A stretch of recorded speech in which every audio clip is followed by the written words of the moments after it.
Live from Columbia, this is Sports Talk on the South Carolina Radio Network. Be a part of tonight's show. Call us at 800-956-7266 or email talkback@sportstalksc.com. Now, here are your hosts for Sports Talk, Phil Kornblut, Kevin McCrary, and Tom Hayes. I've had some, mistakes this year, but overall I feel like I played pretty well. I'm not very experienced coming into the year and played in some hostile environments against some pretty darn good defenses and teams. And, a few plays here and there, and we could have a different record.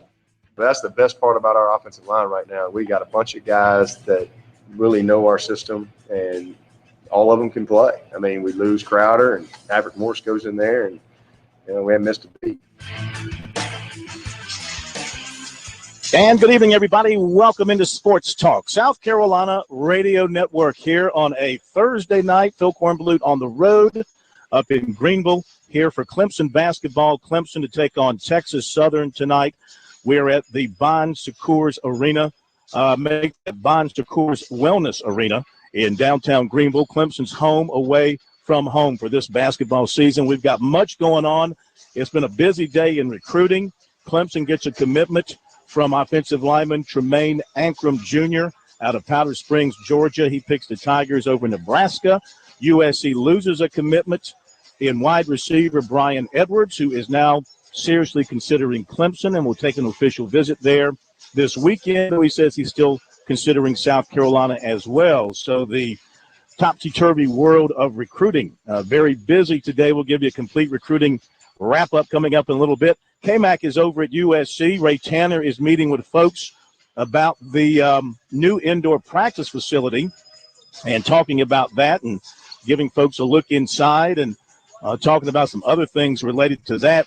Professor Tom Hayes is in our studios in downtown Columbia. Pro John Whittle of the Big Spur reported today they're going to name that indoor practice facility for Steve Spurrier. I would imagine. I thought they would do something like that. By the way, I know Clemson inside their facility before they beat South Carolina had a clock in there. Will Ray have a clock in the indoor facility on when he'll name a new coach? That's not a bad idea.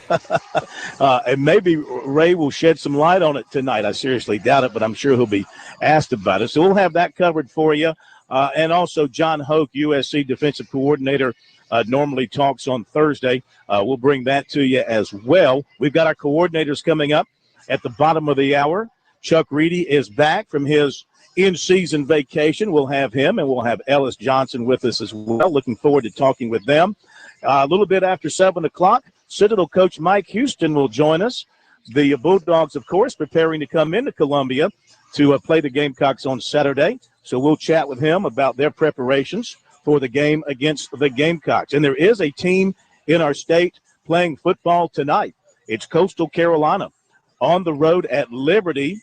It's really, I guess from the standpoint of national seeding, it's important for Coastal Carolina.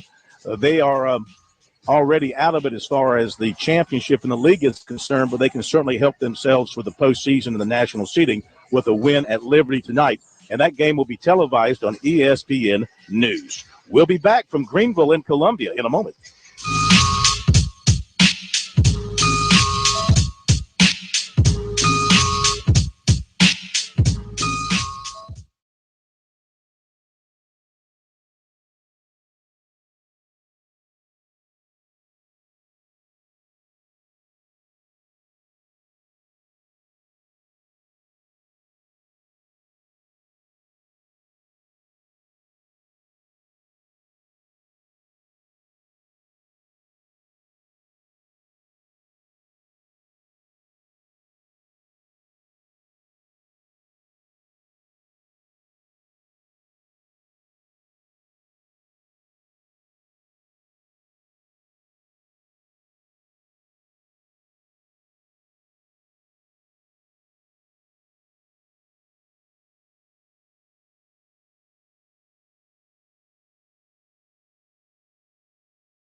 Sports Talk here on a Thursday night. We are courtside at the Well in Greenville.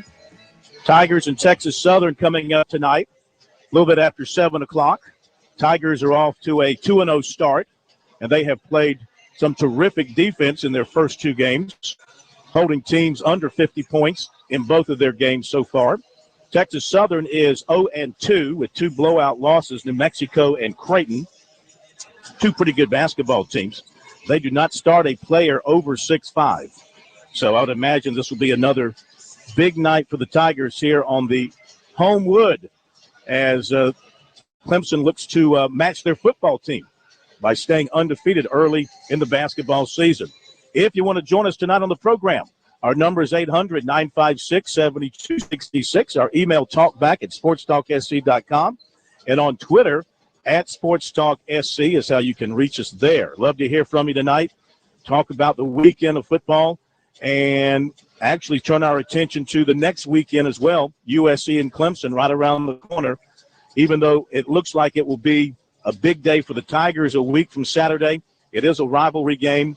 Funny things happen in rivalry games, and who knows, maybe the Gamecocks will have a trick or two up their sleeves, but I don't think they have nearly enough firepower, enough manpower to stay with this Clemson football team pro. I mean, historically, in this particular game, not a great deal of upsets. The better team usually wins. When South Carolina happens to be better than Clemson, usually they win that game. There's been an upset or two along the way and vice versa.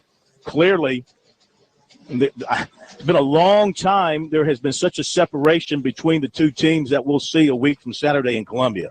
Yeah, because the last few games, both have been ranked, and they've been neck and neck as far as the rankings. They haven't been that far away from each other. It will be interesting. You know, the thing about it is I think probably people will tell you that Clemson has probably won more games in the series when South Carolina was ranked higher than South Carolina has beaten Clemson. For whatever reason, Clemson had the upper hand on South Carolina. I think the interesting thing about this, Corn, not only in talent this time out, but I thought, you know, the previous few years, for whatever reason, Clemson was psyched out in this rivalry game because they made an inordinate amount of mistakes against South Carolina, a lot unforced. I think for South Carolina now, people talk about the talent, but I think from a mental standpoint, this team is waiting, even when they're in close games, waiting for the other shoe to drop to find out how they're going to lose this game. And that can be just as habitual as winning is losing. Well, we'll find out when things play out a week from Saturday. I mean, even though it would appear to be Clemson's day in a big way, it's still the rivalry game. I think there'll be a lot of Clemson fans there. I think some number of Gamecock fans are going to choose to give up their tickets and stay home, do something else. But we'll see. It's a rivalry game, and crazy things do happen from time to time. So looking forward to it. A week from Saturday this weekend is sort of the appetizer before the main course, and get through this weekend. Get through this weekend, and we'll see what happens between the Gamecocks and the Tigers. There could be, if everything goes well for Clemson this weekend, there will be a heck of a lot riding on that game with Clemson trying to complete an undefeated season and put itself in the national playoff. On CBSSports.com today, I don't know if you had a chance to see it, there was a terrific story by John Solomon about Clemson football and tying in this season with the 1981 national championship season. And they had some video I'd never seen this before. They had video and audio of Danny Ford's pregame speech to the Clemson football team in the locker room at the Orange Bowl. About 30 seconds of it. As a matter of fact, State Man, when you get a chance, pull that up. I'd like to play that on the show. It's interesting to hear Danny Ford talking to his players before they go out to play for the national championship against Nebraska, just how calm and cool he was. He did not come out of character. He was Danny Ford like he'd been the entire year. moments before going out for the national championship, he was the same guy. He wasn't frothing at the mouth. He wasn't jumping up and down. And so I imagine his pregame speech a little different from the kind of pregame speech that Dabo gives his team. Dabo just seems to be the more excitable of the two. But great publicity for the Clemson program at CBSSports.com, written by John Solomon. Check it out if you haven't had a chance to do so. Did you get a chance to see it, Pro? No, I have not seen it, but that would be typical Danny Ford because he was methodical in everything he did, and he wanted his team to be methodical. Plus, if you figure it out, Clemson was actually sitting in the catbird seat because few people gave them a chance to beat Nebraska. Even with Nebraska having their backup quarterback, everybody thought the big red thrashing machine was going to scuttle the orange. But they sat there quietly and methodically just sliced up Nebraska in that football game. Yeah. Over at USC, a couple of things we're seeing coming out of the meeting inside the practice facility that Ray Tanner is showing the media around today. Inside, it's called Ken Wheat Field, honoring the 1969 ACC champions. There's a sign in there recognizing that. And, the surface is named for Ken Wheat Field. That's what they're calling it, honoring the champions. Okay. And let's see if there's anything else that's come out of there yet. No, nothing else has come out of there yet. So we'll wait for K-Mac to get back to us and let us know what he learned over there. A few things to pass along to you from today besides the recruiting stuff that we've mentioned. Out of Clemson today, Shaq Lawson, the defensive end, named a finalist for the Bronco Nagurski Trophy. He's one of 5 finalists for that award, which is presented by the Charlotte Touchdown Club, and the winner will be announced in Charlotte on Monday, December 7th. Also, Deshaun Watson was named one of 15 semifinalists for the Walter Camp National Player of the Year Award. Watson and Florida State running back Dalvin Cook, the only ACC players on the list. And Watson, Cook, Luke Falk of Washington State, Leonard Fournette of LSU, Christian McCaffrey of Stanford are the only sophomores. Watson has passed for 2,601 yards and 23 touchdowns. He's also rushed for 598 yards, and he has scored 5 touchdowns. And he stands to add to those numbers here the last couple of games of the regular season and into the postseasons where he'll have some pretty big numbers. I still think in my mind, and I don't think this is taken off nationally, Pro, but in my mind, he's the Heisman Trophy favorite. Now, I am prejudiced, having seen him a lot and being around the team, but I look at the number 1 team in the country. He's the best player on the number 1 team in the country, and he's carrying this team. It's not like he's just sort of sashaying through. He's playing great football. He's doing it with his legs and his arm and his leadership. And, if Clemson stays number 1, of course, they won't play the playoffs until after the Heisman is named. But if they stay number 1 by the time the Heisman announcement rolls around and he's got these kind of numbers, how can you not pick him as the best player in the country? Yeah, some people would say that, every action comes in threes. He would be, if I'm not mistaken, if you look at Winston, Mariota, and who was the last one? And let's see, you had 3.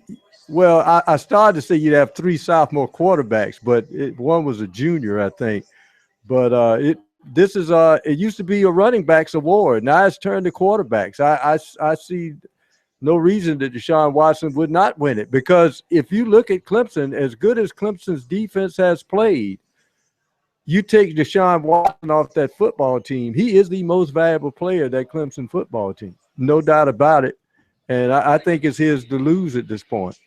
Yeah, absolutely. I don't think there's any question. But you're going to get arguments from folks who love Fournette and folks who love Cook and, folks who love somebody at Ohio State Henry at Alabama. as well. Oh, and folks at Alabama, sure, absolutely. Okay, we'll hit a break. We'll be right back.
right, Sports Talk on a busy Thursday night. We have the coordinators coming up in just a little bit, and we're presented by South Carolina soybean farmers and their checkoff. Learn more at scsoybeans.org. Pork, powered by soy.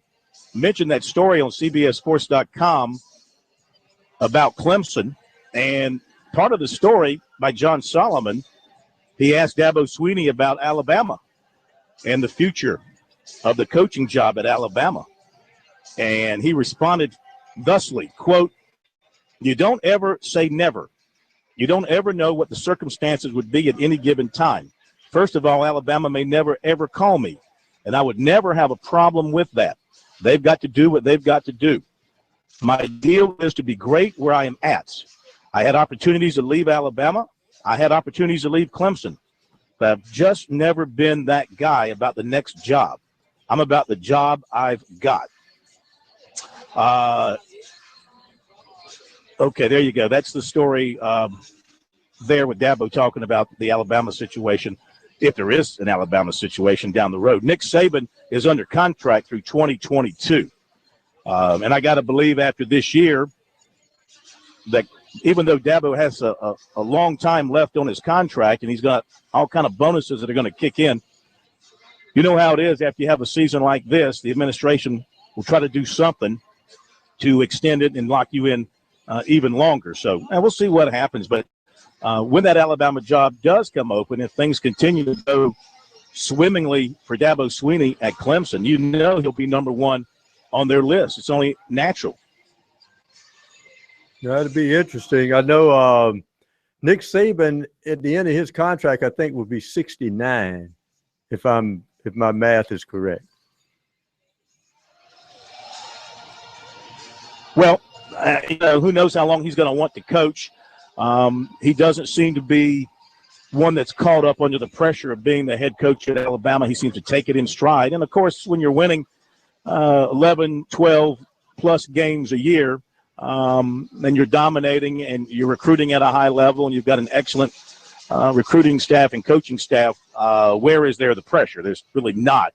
So who knows how long he'll want to coach. Now, he does have to be concerned, and so does Dabo, about erosion in the coaching staff as time goes on. Eventually Brent Venables will leave Clemson for a head coaching job. Dabo handled the Chad Morris departure extremely well with the promotions he gave to Tony Elliott and Jeff Scott. That's worked out great.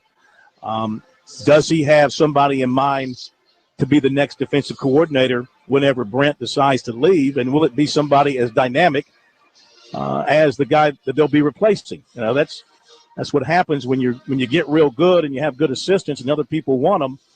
They leave. It can have a negative impact on your situation. But Dabo did a good job filling the hole the first time. We'll see what happens when it happens this next time. All right, break is coming up. When we come back, our coordinators will join us, Ellis Johnson and Chuck Reedy, here on Sports Talk.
This is the place to talk Tigers, Gamecocks, and more.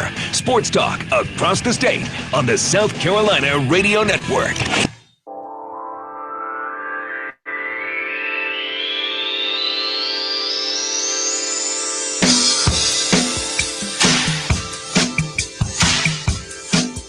Okay, we're back at Sports Talk, South Carolina Radio Network from Greenville. Clemson and Texas Southern going to tip it off around 7 o'clock in another thrilling pre-ACC basketball game for the Tigers. Hey, it's basketball. We're trying to get into basketball mode here, work our way away from football a little bit and start thinking basketball as we run out of time during the football season. However, we've got plenty of football to talk about as we welcome in our coordinators here on Sports Talk, Chuck Reedy and Ellis Johnson. Good to have the two of them back together again. Chuck, how was your trip down to wherever you went? My trip to Tortola was very nice. I really missed being with you and Ellis, but we had a nice time. Good. Ellis did a great job covering for both of you last week, so we got to catch you up on the developments since you've been gone. Ellis, as far as last week, let's begin with Clemson's win up at Syracuse, and there seems to be some concern in some circles about Clemson's defense and the way Syracuse was able to break some big plays against them. What did you see? Well, I think sometimes when a team is playing as well as Clemson, any little freckle is like a glaring mistake, and sometimes we overreact to something they're not doing well. But in particular on their defense, the only thing I see moving forward is they're occasionally having to play too many loaded defense. What I'm saying is too many people up in that box with nobody deep to stop these running games. And I know Syracuse is not a great running attack, but they're physical. And for the third game in a row, their defense is giving up breakout runs. They're popping through there and getting these 30 and 40-yard runs. And I think it's a concern going down the stretch, because if they're going to have to depend upon that to stop people's running game, it's a very big gamble. So what do they need to do to fix that? Well, I think I said earlier, and I know they're making a lot of plays, and I don't take anything away from them, but I think their linebackers are not great players. They're really good players, and they don't have any depth. They never can get those guys off the field. I think at times maybe a little bit of fatigue sets in. They're playing so well in front of them at times that they're making a lot of cleanup plays, but when people are running the football and they're getting it through the line of scrimmage, they're not making tackles. And the defensive backs, as I say, a lot of times they're playing up, I don't know if they're playing zero, if they're playing a tight quarters, but there's nobody in center field.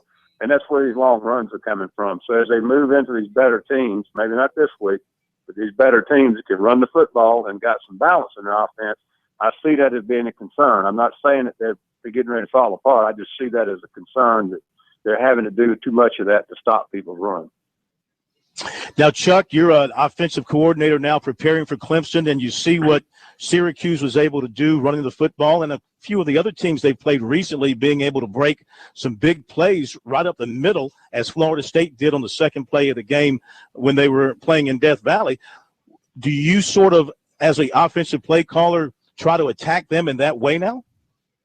Well, I think, you have a hard time attacking them on the outside with the corners that they've got. I mean, and, it looked to me like, just watching what I did of the Syracuse game, they were running some option stuff and had some success doing that. But, I'm kind of like Ellis. I mean, I don't, you're right. Syracuse had some plays, but, I don't see anything that you just can look at and say, hey, we're going to attack it. Up the middle, they've been pretty daggone stout.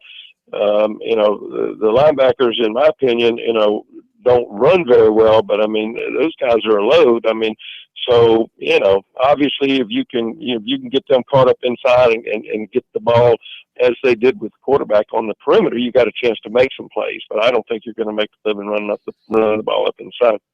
Mm-hmm.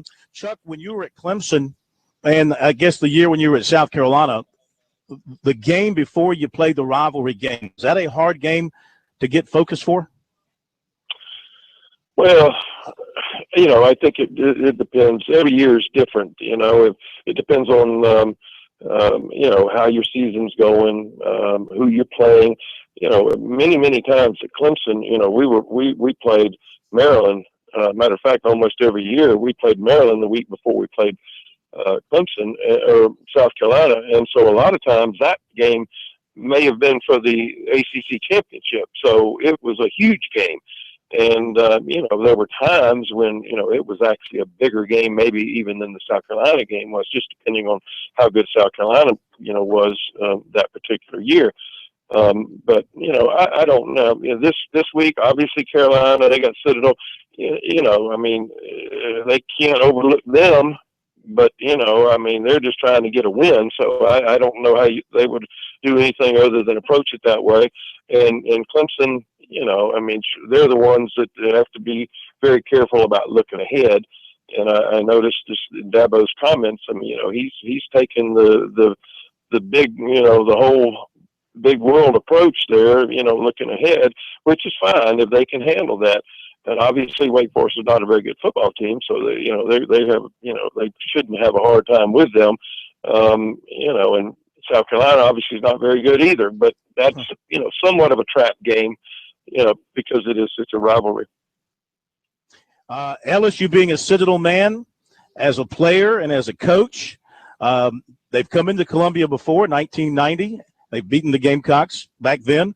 This is a good Citadel football team. They run an offense that South Carolina hasn't seen this year, and they've only had a couple of days to get ready for it.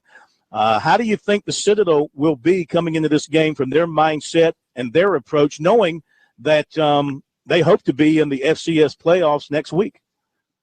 Well, that's one thing about it. They still have a slight chance of getting the playoffs, and if they play Carolina pretty well, I think it's fair to have the chance. So that'll motivate them. And then it's just the underdog mentality. I remember my first varsity football game, we played at Clemson, and that's where I wanted to go to school. Wasn't recruited there. So, you get motivated. You want to go play well, have fun, compete against those guys. And they know that Carolina's not a great Carolina team this year. I still think it would be absolutely very difficult for Citadel not only to win. I don't think it'll be extremely close by the fourth quarter, but South Carolina's going to have to play better in some areas that have been playing, and Citadel will be all excited and ready to play.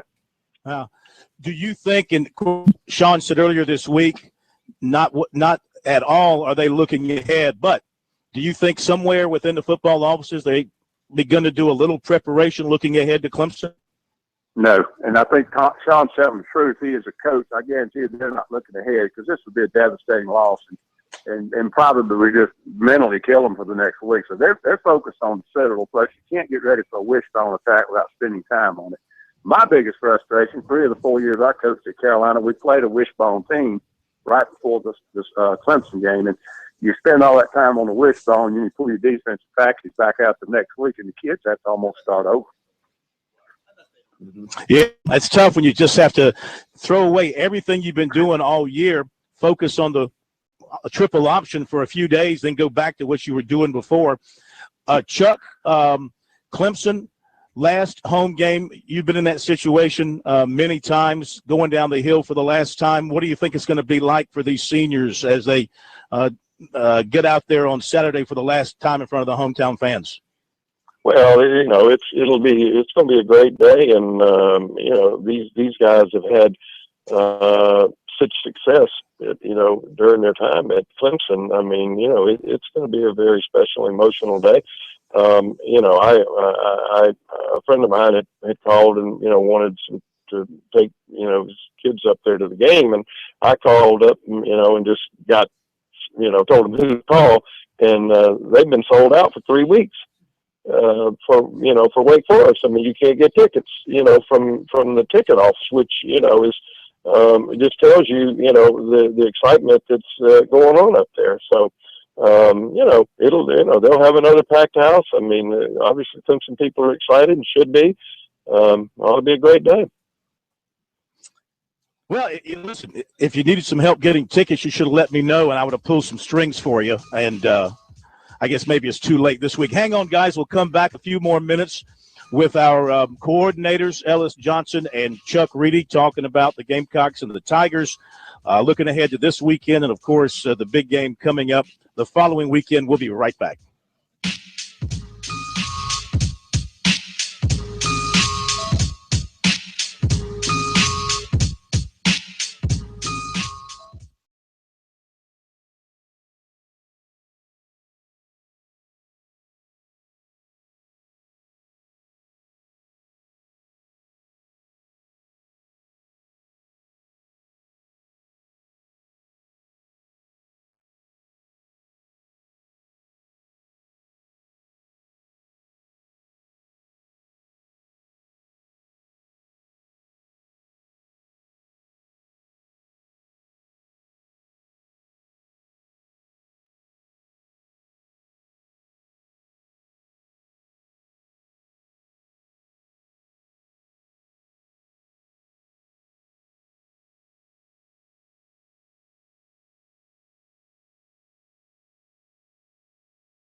Okay, we're back at Sports Talk, South Carolina Radio Network from Greenville and Columbia. Our coordinators are with us, Chuck Reedy and Ellis Johnson. I mentioned that story on Clemson on CBSSports.com that John Solomon wrote that included the pregame talk by Danny Ford to the Tigers before they went out to play in the 1982 Orange Bowl for the 1991 National Championship. Let's take a listen. Here's Danny Ford from that January night in Miami before the National Championship game. Well, gentlemen, you got your last football game to go into. Your seniors done a good job on your leadership part. Appreciate everything you've done for Clemson University. You got a chance to go out with the most wins of any Clemson team in history. You worked awful hard. You represented your conference well. You're an ACC champion. It's a big football game for you. You know that. There's a lot at stake in the football game. But the most important thing you should do when you go out and play in a football game like this is go out and have fun. Just go out. Don't worry about mistakes. Go out and play reckless. Play with your hearts. Lay it on the line. Do the best that you can do. And that's all that anybody can ask of you. All right, Danny Ford. Now, Chuck, you were there for that. I mean, was it always that calm leading up to the kickoff of the national championship game? Was what now? I'm sorry.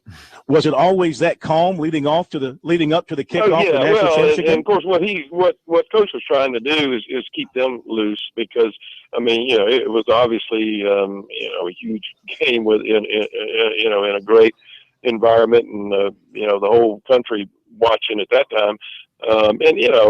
Coach was them as tight as he could be. He was the one that was nervous, but he was trying to keep them loose and.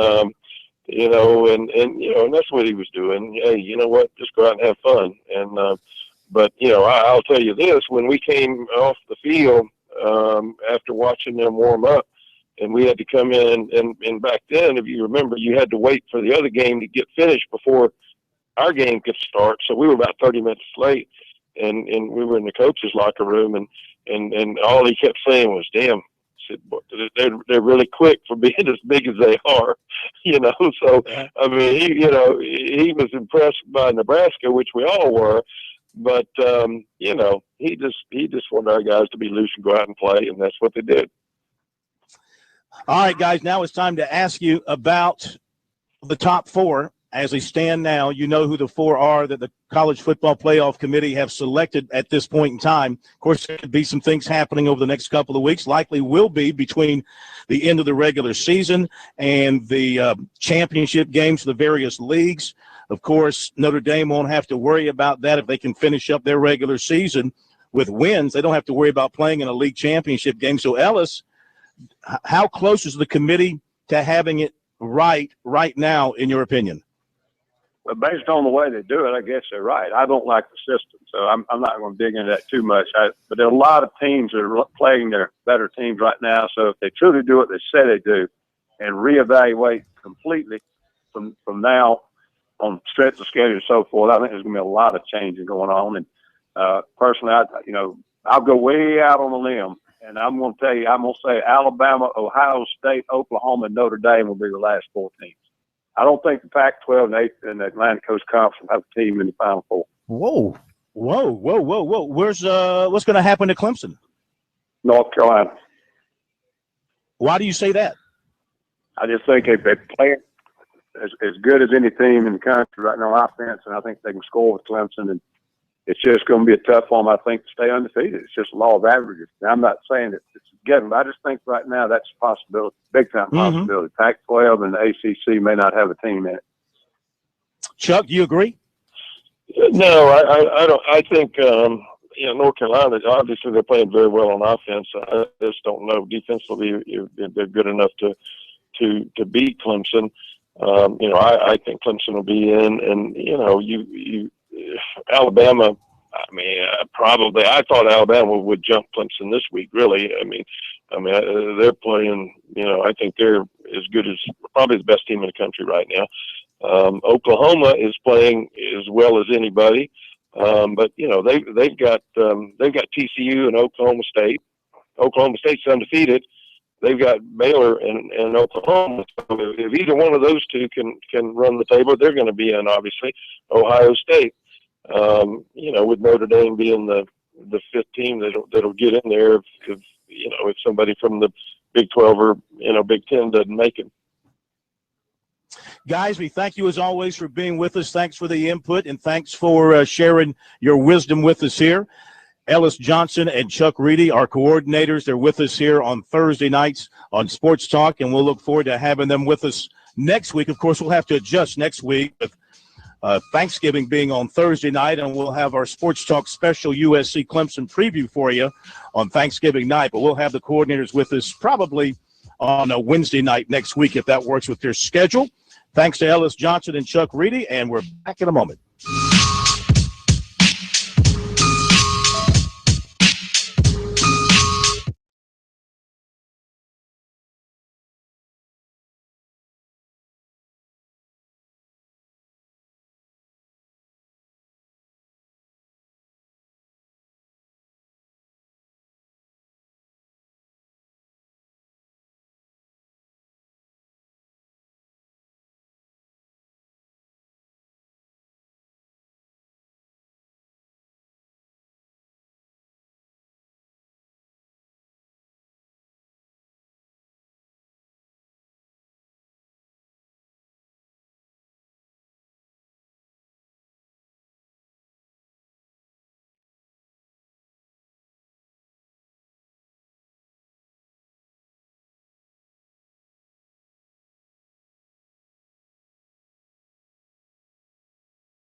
All right, we continue here on a busy edition of Sports Talk on this Thursday night.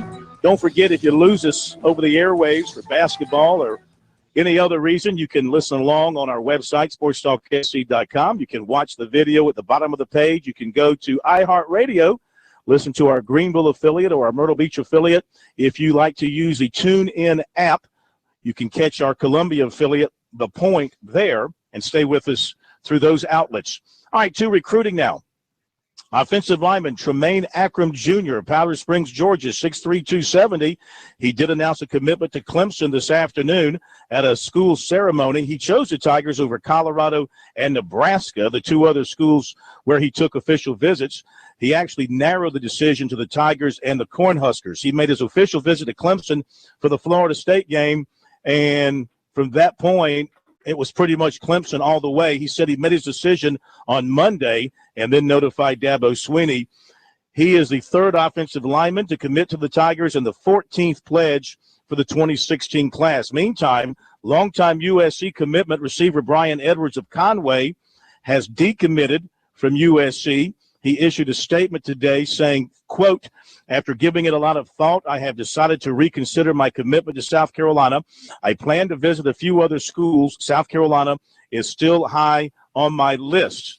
His coach, Chuck Jordan, told us, of course, the bottom line is with South Carolina going through a coaching change, he's concerned about that, and he wants to look at some other opportunities. And one of those will be Clemson. He's going to take an official visit to Clemson this weekend. Georgia called today inquiring about an official visit, but according to Coach Jordan, he's not. He doesn't think that's going to happen at this particular time. Now, Clemson had been recruiting Edwards for an extended period, but then kind of cooled on him in the spring when they took some other receivers. And Edwards then committed to USC in March. Clemson might be looking at him more as a safety. He also plays safety, and they might be approaching him from that standpoint, come and play safety. And if he's interested in doing that, then that might be what he decides to do. Defensive back Troy Pride of Greer was offered by USC today, a day after he got an offer from Ole Miss. He also has major offers from Tennessee, NC State, Notre Dame, and North Carolina, plus Marshall, Appalachian State, and Mercer. He's not hearing much from Clemson at this point. 2017 athlete Tansy Richardson of South Aiken will be at Clemson for the Wake Forest game. He has not yet been offered by anybody. 2017 receiver Cameron Sullivan Brown of Laurel, Maryland, plans to visit Clemson Saturday, along with his teammate, 2017 defensive back Dylan Powell. And Clemson offered 2017 defensive end Jordan Williams of Virginia Beach, Virginia. All right, that's recruiting. Of course, you can find it all the time on our website, sportstalksc.com, and on Twitter, use the hashtag STRecruiting. It's the top of the hour break. Mike Houston coming up in our next hour. John Hoke as well. K-Mac will fill us in on what he saw over at USC. And we have much more to come. Don't go away.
Live from Columbia, this is Sports Talk on the South Carolina Radio Network. Be a part of tonight's show. Call us at 800-956-7266 or email talkback@sportstalksc.com.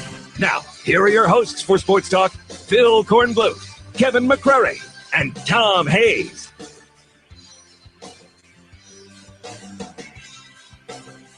Okay, we continue from the Well in Greenville, as well as from our studios in downtown Columbia. Of course, this game, Clemson and Texas Southern, is available on the radio, on the Clemson Sports Network, but also on ESPN3, not available over the air.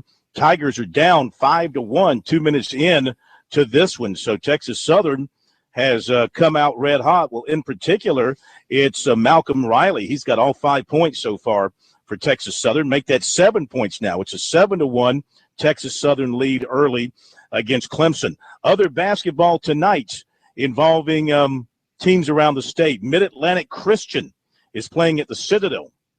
Furman is at Charlotte tonight. And it is Navy at South Carolina Upstates. And that is it. That is it for tonight in the college basketball. Tomorrow, South Carolina plays DePaul in the Virgin Islands in the Paradise Jam tournament. It was announced today that Clemson next year will go to Puerto Rico to play in the Puerto Rico tip-off. Arizona State, Davidson, Missouri, Northern Iowa, Oklahoma, Tulane, and Xavier, the other teams in that event. K-Mac is back with us from over at USC. So what'd you learn from Ray Tanner and company? What did I learn? Well, I didn't learn who the next head football coach is going to be, so I'm not going to bury that lead right from the jump.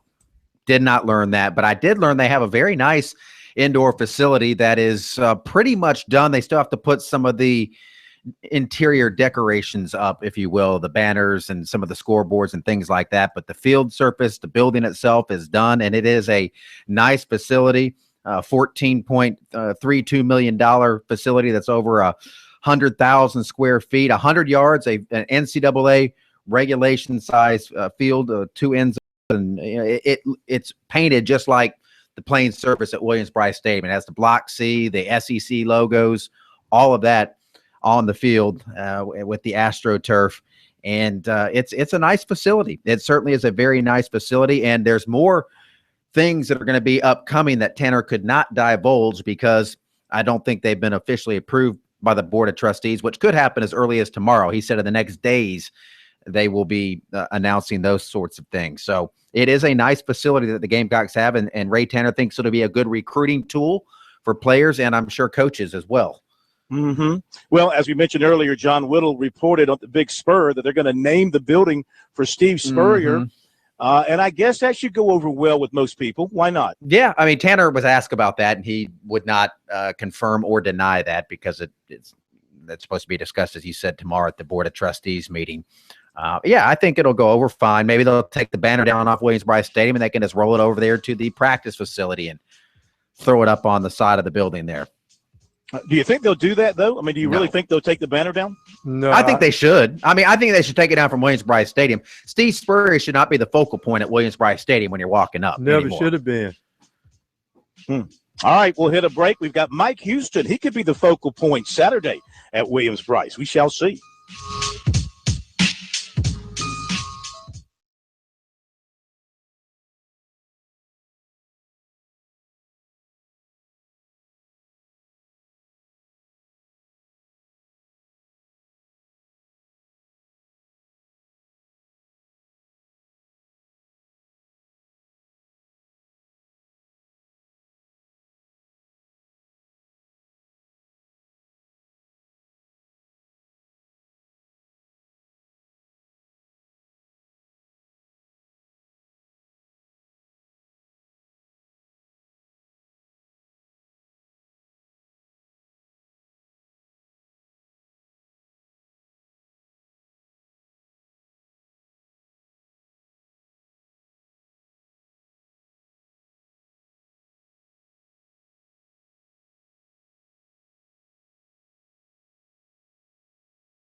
Okay, we're back at Sports Talk South Carolina Radio Network. Phil Kornblut in Greenville, where Clemson is struggling early on against Texas Southern. It's a 14-9 Texas Southern lead, 13:55 to play in the first half. So Texas Southern off to a good start, and Clemson trying to pick things up and catch up, as I'm sure they'll make a good, strong run here before it's all said and done. Insects and diseases can be moved hundreds of miles in firewood and threaten our forests, favorite campsites, neighborhoods, and state and national parks. Help protect the trees you love by purchasing firewood at or near where you burn it. For more information, visit don'tmovefirewood.org. We've got Coach Mike Houston coming up in a second, but speaking of Houston, there's news out of Houston about the University of Houston, where apparently the Board of Trustees there has approved a raise for Tom Herman to $3 million annually. How that might affect him and other jobs and other people coming after him, we'll have to wait and see. But in the meantime, Coach Mike Houston, the City Bulldogs are headed to Columbia on Saturday to try to spoil the day for the Gamecocks and pick up a big win for them. Coach, how are you? I'm doing good. How are you? We're doing fine, and thank you for being with us. We appreciate it. And, well, first of all, tell us about the week with your guys. You're coming off that loss at Chattanooga. You're hoping to make the FCS playoffs, and now you got this game against the Gamecocks in Columbia. How's the approach been? How's the focus been by your players? Well, certainly we're disappointed in the loss against Chattanooga.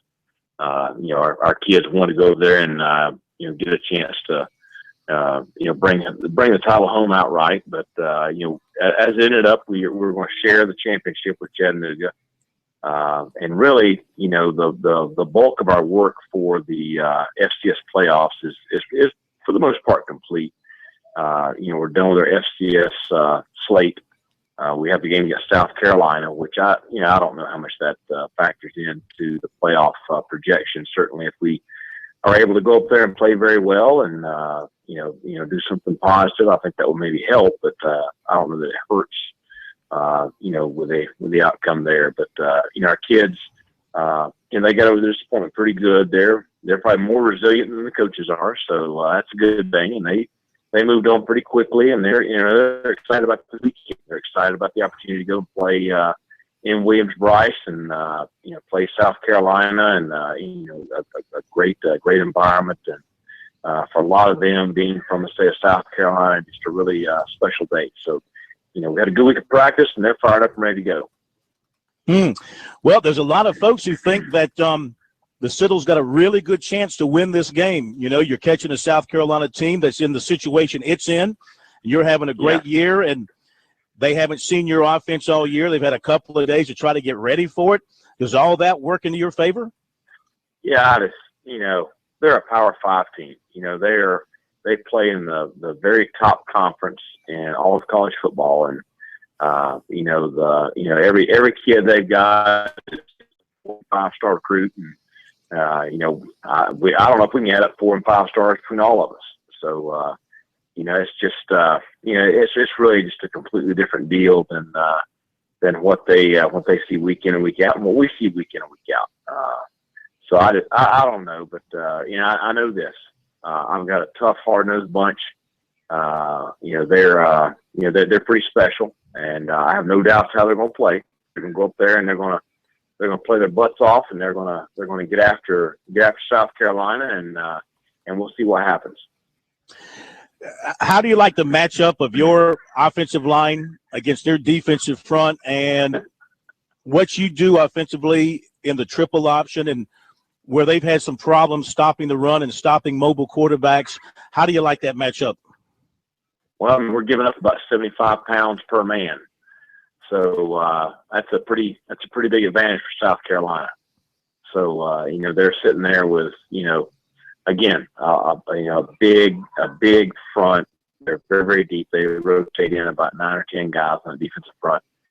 You got Sky Moore sitting there right behind them. Right at 100 tackles on the season. So it's a tall task. Our offensive line is probably the strength of our team. Just like our team, I mean, they're a blue collar bunch. They're going to play hard. They're going to they're going to go straight at them. But it's just they're up against a pretty tall task. What do you think of the Gamecock offense, and what do you think defensively you can do to they haven't been a big scoring offense by any means. What can you do to keep them in the 2 to 3 touchdown range and maybe give yourself a good shot? Well, the biggest thing we got to do is try to control Pharaoh Cooper. He's probably first round, maybe second round draft pick next year. Special player. He's had big games against very good SEC defensive teams. So he's really a playmaker. You got Brandon Wiles there in the backfield. Had a good solid year. So I think Perry Orth has kind of settled down and settled in as a starter. So I know you say that they struggle on offense, and maybe they have against SEC opponents, but they're sitting there again. They're outweighing us, 75 to 100 pounds per man on the offensive line, and they've got playmakers like Pharaoh Cooper and Brandon Wiles, and Lorenzo Nunez is healthy and ready to go, and Jarrell Adams, tight end, a great player, and so we just could do a great job of trying to control their weapons and try to make them drive the football and just see what we can do to try to turn the ball over. Yeah. Talking with Coach Mike Houston from the Citadel Bulldogs and the Gamecocks on Saturday in Columbia. Dominique Allen, in your years of running the wishbone, which have been many, how does he compare with some of the wishbone or the triple option quarterbacks that you've coached over the years? Well, we'll see. He's in his first year, and obviously he has probably exceeded our expectations this year and has played very, very well. He's a very smart player, has done a good job making sure we're in the right play and distributed the ball very well. And so he's had a really great year. But, we've had some pretty special players. We've had some guys that have been, 1,000, running, passing players and then guys to really carry us. And so, and do it for multiple years. And so, I think he has the opportunity to be a really, really special player by the time he graduates, because he is still very, very young. So I think he's off to a great start. Yeah. Injury situation for your team coming in. Any to pick up any new injuries at Chattanooga? Nah, we're like about every other team in the country in week 12, 13, whatever it is. There's a lot of guys out there that don't feel real good, but I told them if you're waiting to feel completely healthy or completely, no pain or whatever, you better wait until about January, February, because in the middle of a college football season, we're all banged up, and I promise you, South Carolina is too. So all of our guys will dress Saturday, and I expect all of them to play, and so we're probably as good off as anybody can be at this time of the year. All right, Coach. We thank you for the visit as always, and good luck to you Saturday, and good luck on Sunday when the playoff bids come out, and I hope everything goes well for you. I appreciate it. I feel like our resume is very, very good for the playoffs, and I hope that we make it in, because I think this team is one that could be dangerous in the postseason. So hopefully we'll get the opportunity. Thank you, sir. We appreciate it. Coach Mike Houston from the Citadel. Very scary game, very scary opponent for the Gamecocks, guys. Let's face it, the Gamecocks, not a great team by any means. Got Clemson coming up. I don't know if these guys can reach down deep enough and dig up the emotions necessary to hang in there with a triple option team, even one of the smaller variety like the Citadel. Well, I think, that comes back to Sean Elliott. If anything, this team had nowhere to go but down for the rest of the season, and he's got their attention. That's the key, is the coach. And if they can run the football, get a lead, and you just play out the clock and then wait for the Tigers to invade. Hey, I told you Clemson would come back. They are now up on Texas Southern 18-17 midway through the first half. Jordan Roper leads the Tigers with 8. We'll be right back.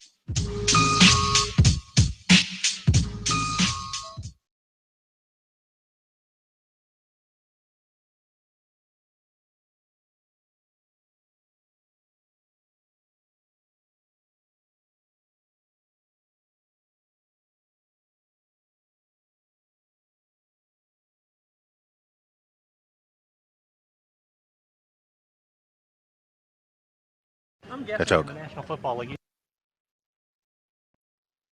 I'm That's guessing in okay. the National Football League. You didn't see a whole lot of triple option. No, we did not. We did not. So it's Football League. You didn't see a whole lot of triple option. no.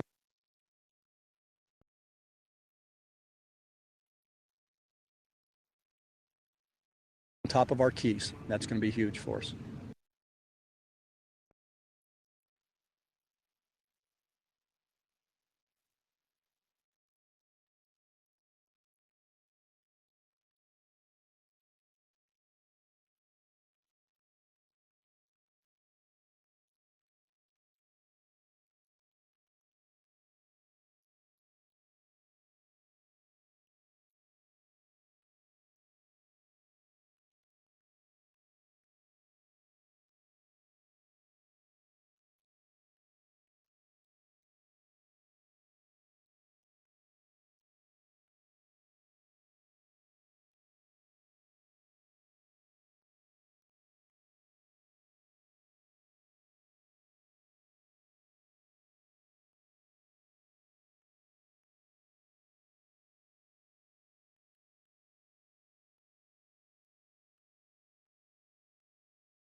Okay, it's 22-22 as Texas Southern has just knocked down the three. 22-22. You want to score, Corn? Texas Southern and Clemson all tied up with 8 minutes to play in the first half.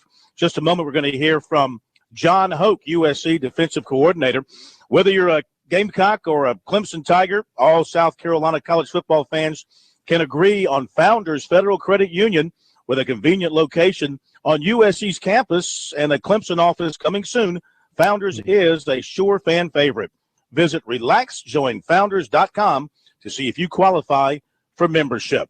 All right, K-Mac, you were out with the Gamecock football team after practice today.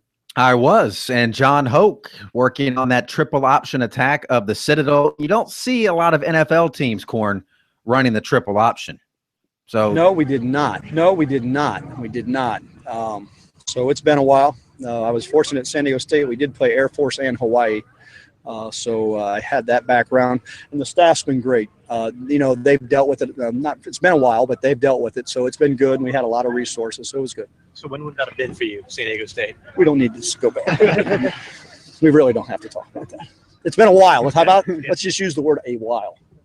Can you guys rely on Everett at all? Given that he played in that. He's been helpful. Yeah. Yes, we've had coaches talk to Everett. He's been good. He's been very helpful.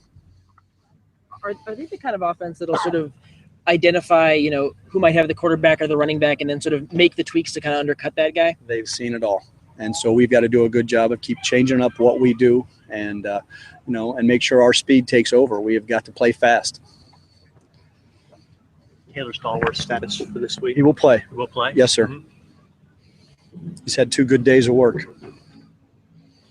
When they kind of tweak sort of the arrangement of those backs, sometimes go into something that looks a little like a wishbone. Is that more window dressing, or is that everything they do is for a reason? Whether they window dress it or for a way to get a guy to block or to arc block better. I mean, they do it for a reason, and we just have to be on top of our keys. That's going to be huge for us. All right, John Hoke, USC defensive coordinator. I don't know. I get the feeling that Mr. Hoke can't wait for this season to be over so he can pack up his car, his family, and get the heck out of Dodge. It'd be interesting. The last time I saw the option, and the only time I saw the option in the NFL, is when Bill Walsh and they had to use scab players, and it was a Monday night game, and he trotted out the option with the scab players. And I forgot who they were coaching against, Corn, but the coach on the other sideline looked at Bill Walsh and said, Really, Bill? Have you stooped this low? I mean, just in that look. And then Walsh actually looks back at him and put his hands out. Well, what do you want? as if, well, what do you want me to do? Corn, I got a great score for you. 10 minutes to go in the ball game. The Citadel 112, Mid-Atlantic Christian 38. And they still got 10 minutes to go. So oh, my gosh. Is Tom Herman going to sign this new contract? That's the question, Corn. That is the question, absolutely. And we don't know that yet. They didn't announce a signed contract. They just announced an amendment to his contract. So we shall see. Back in a moment.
The guys are always checking email. Send your comments or questions to talkback@sportstalksc.com. Now, more of Sports Talk from Columbia's Main Street.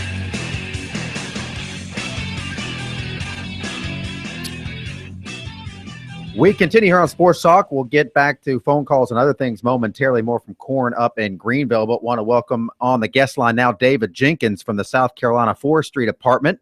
He's going to chat with us tonight about the dangers of moving firewood. We're in a firewood season coming up now. The temperature's starting to cool, and we'll have a lot of wood burning going on, and there's some things to keep in mind when that happens, and David's here to tell us about that. Hope you're doing well tonight, David. I sure am. Thanks for having me. Outstanding. Now, most of us don't think twice when we grab firewood and throw it in the truck and take it camping or take it back home and throw it in the fireplace. But there are some things that you say we should be keeping in mind. Absolutely. A lot of times insects and other pests of our forest can move on firewood. Since they attack wood, many of them will lay their eggs on wood. And a lot of them really can't move very far by themselves. And so when we move firewood, we're really helping them out. And a lot of these things we may not have in South Carolina, for instance, emerald ash borer or gypsy moss, and they would really, really hurt our forest if they got here. Now, how far is a safe distance to carry wood? We like to say less than 50 miles. Certainly you don't want to transport it more than that, but the closer it is to where you're going to burn it, the better. Okay. And is there any other advice that you can offer in terms of safely moving wood? Absolutely. If a lot of times stores will sell firewood, and if you look on there, many times it may have a USDA seal that certifies that it's been treated, or the wood may say that it's been oven dried or kiln dried, and in those cases, that usually kills most of the pests that are going to be in the wood, and that's perfectly safe. And in terms of storing your wood, is there anything that you need to do in the wood that's outside your house that you're not going to be moving? If it's from pretty close, you really don't need to worry. We like to keep it off the ground and maybe away from other wooden structures, and that keeps some. If there are any pests that are already here that might affect the wooden structures of your house and other things like that, it helps limit that. Okay, so essentially. Keep it within 50 miles. Make sure you check the label if you buy the wood at the store out in front at Lowe's or the grocery store, and be smart about it. This is a lot of stuff. Is there a place, a website, or somewhere where you have this information that people can check out? There is. If you all look up don'tmovefirewood.org, and there's a website complete with information, educational resources, and all kinds of things to help you out and give you lots of information about it. Don'tmovefirewood.org.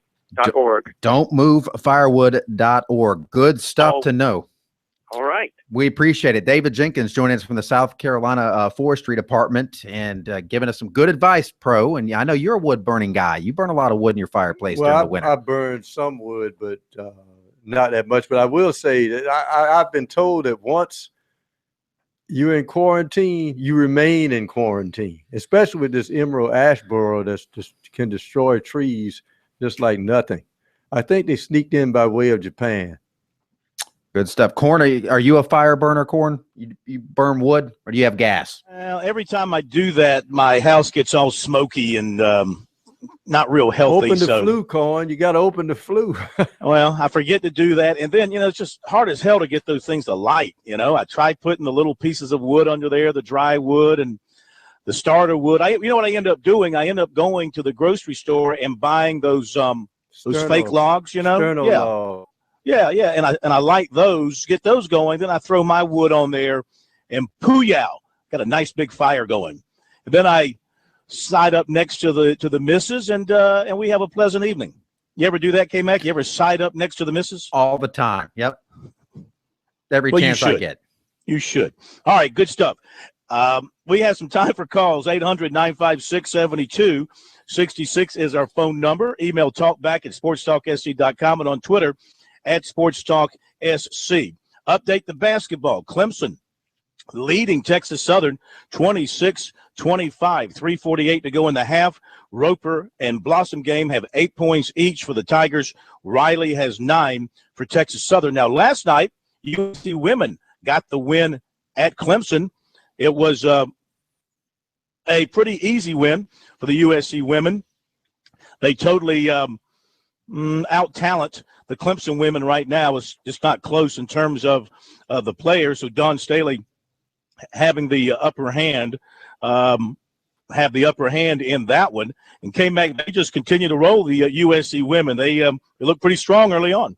They did, but Dawn Staley wasn't happy with how they No. played. She thought they were a little sloppy and did not really feel good about how they performed there against Clemson. And they're kind of scuffling around a little bit in some of these games. And she knows. I mean, this is a team that made it to the Final Four last year, and they have huge goals of winning a national championship. And if you're going to do that, you have to manhandle the lesser teams. And with all due respect to Clemson, they are a lesser team. And that Ohio State team they beat at home was impressive, but here's contrast. UConn beat them by 40. So in Columbus. Yeah. UConn is still the standard until somebody proves otherwise. Let's listen into a little bit of Dawn Staley following last night's game. They played that at Jervey Gym. The place was packed. I don't know how many you can get in there, maybe a couple of thousand. Possibly. Here's Dawn talking with the media about the victory over the Clemson women last night. We just weren't happy with the uninspired play. Just for the entire 40 minutes. I know there was, spurts where we looked, decent, but overall, I just didn't like the effort that we got. They started kind of shooting the threes after the inside shots weren't falling. Was that by design, or did you want to keep pounding inside until they started making them? Well, if you look at, our post players didn't come to play today. When they shoot 20% from the floor in the first half, it's hard to keep going in there. They got to play better. They got to start better. They have to be more productive, because when they put us in a position to win handily. Was it just that you didn't think they came out ready to play in the first half, or was it what, from your vantage point, what was the problem? I have no idea. If you don't get up to play Clemson, our rival, in-state school, then you're in the wrong locker room. Were you surprised that the rebound margin could be as close as it was? With the way we played, no. Uninspired, it's right on mark. Coach, it seems like, despite it being early, there's no excuses for this team to play the way that they did, right? No, we're trying to win a national championship. Every time that we step on the floor, we want to look like national champions and not take two steps back. We're a different basketball team, but the effort has to be, what it's always been on both sides of the ball, and, just not pleased with it. It was a tough ticket. Were you pleased with how many South Carolina fans could get in here? Yes, I was pleased with, how many fans that showed up, but that, we need to show up like our fans. We need to show up on the court like our fans do, to come out and see us play, and we didn't do that tonight. All right, there you go. Dawn Staley, happy with the win, of course, not happy with the performance.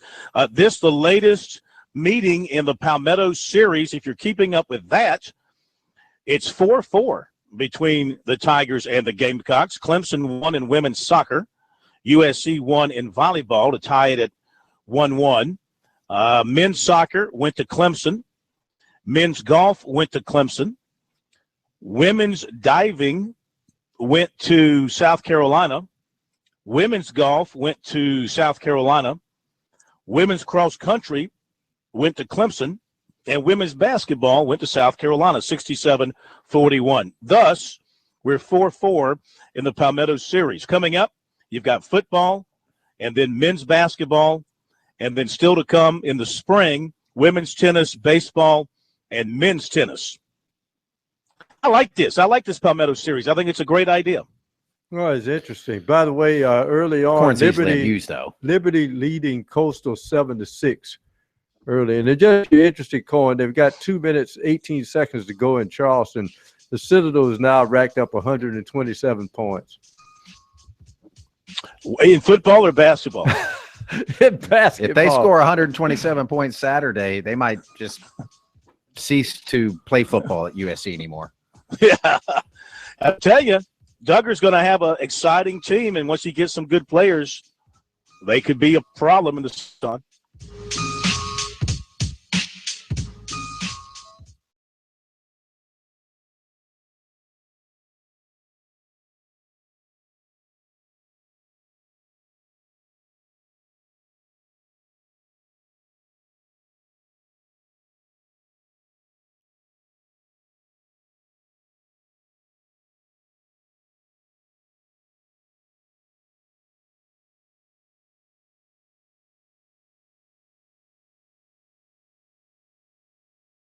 Yeah, I mean, the fall was a good one for us. I was certainly encouraged by the way a lot of our pitchers threw the ball, and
Okay, we're back. Sports Talk, South Carolina Radio Network from Greenville. Halftime, Texas Southern leading Clemson 33-31. Texas Southern shoots 45% in the half to the Tigers' 37%. Grantham, Roper, and Blossom game carrying the load for the Tigers with 8 points each. And also significantly, Texas Southern has not taken a free throw yet.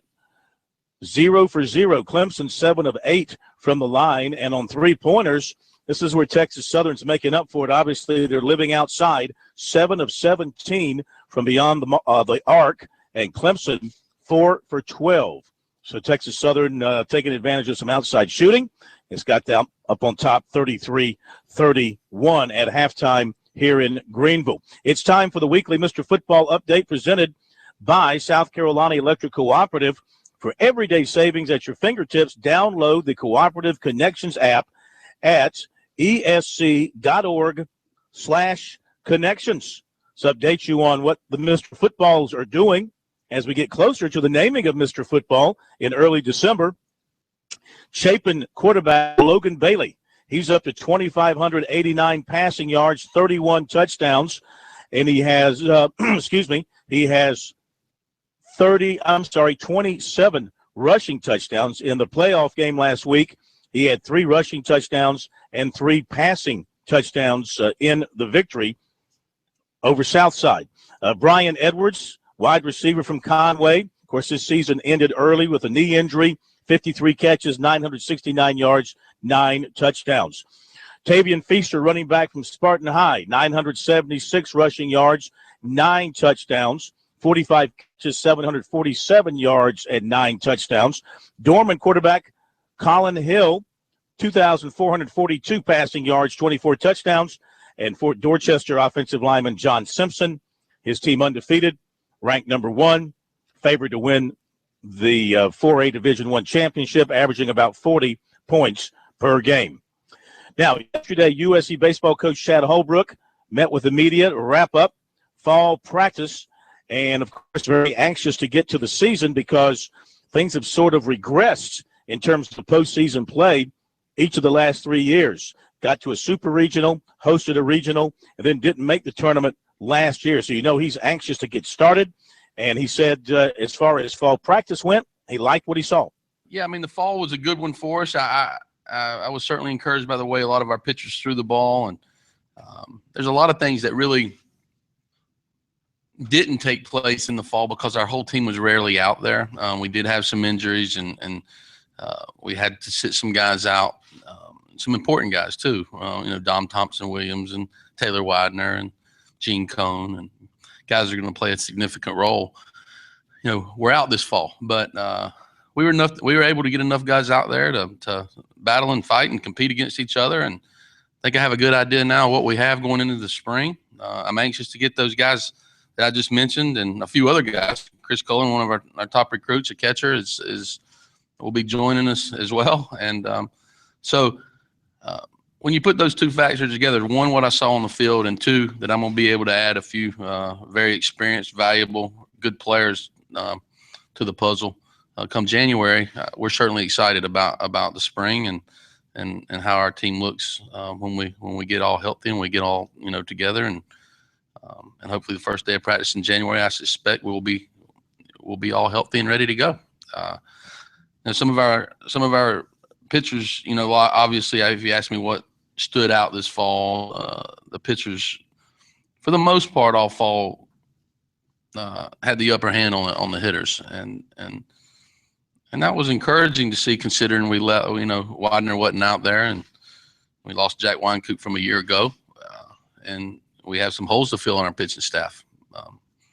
So some of the guys stepped up, and some of the guys that have been around the block here have improved, and I think some of the guys that hadn't pitched in the past are gonna be in some significant roles this spring. So all in all, a good fall. Our guys have worked hard. They've done well. They're really working hard in the weight room, and we're anxious and eager to get on the field come February the 19th. And it's obviously it's been a long time since we played our last game, and we want to get started on a new season as fast as we possibly can, and we're excited about the team we're going to be able to put out there. All right, comments from USC baseball coach Chad Holbrook after wrapping up fall practice, meeting with the media yesterday, and we will be actually awaiting the start of the baseball season. It'll be here before you know it, coming up here in mid-February, and big season for Chad Holbrook and the Gamecocks because he needs to show that he can get the program back to where it was, and he has said on more than one occasion he believes he has a team that is a World Series level kind of team. We shall see. Unfortunately, he'll be missing a couple of his best arms in Morris and Crow because of injuries.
Well, I've been inside since the game started, inside the press room, so I really don't know what the crowd looks like out inside the arena.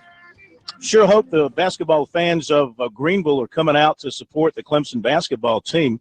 It's a really nice arena, and tell you what, I love that they're playing games in Greenville. From my standpoint, it's an hour and 10 minutes from downtown Columbia to get to the arena. Makes it a lot easier to cover Clemson basketball, saves you that extra 30 to 40 minutes driving on up the hill to Clemson. So I vote for actually moving the entire school to Greenville.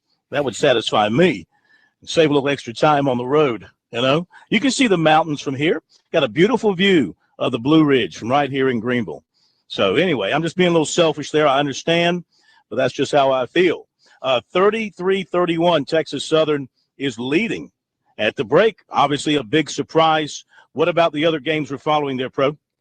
Well, mercifully, the game in Charleston has ended. The Citadel 132, Mid-Atlantic Christian 60.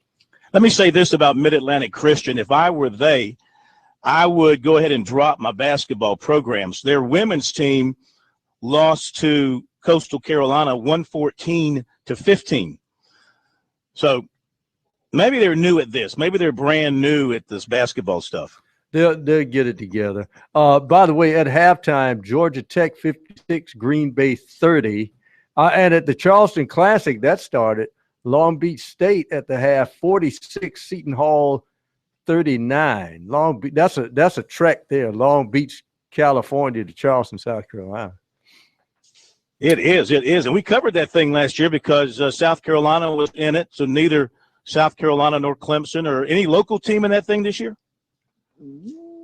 I don't know if we have any local teams in that. Not playing tonight, certainly, in that.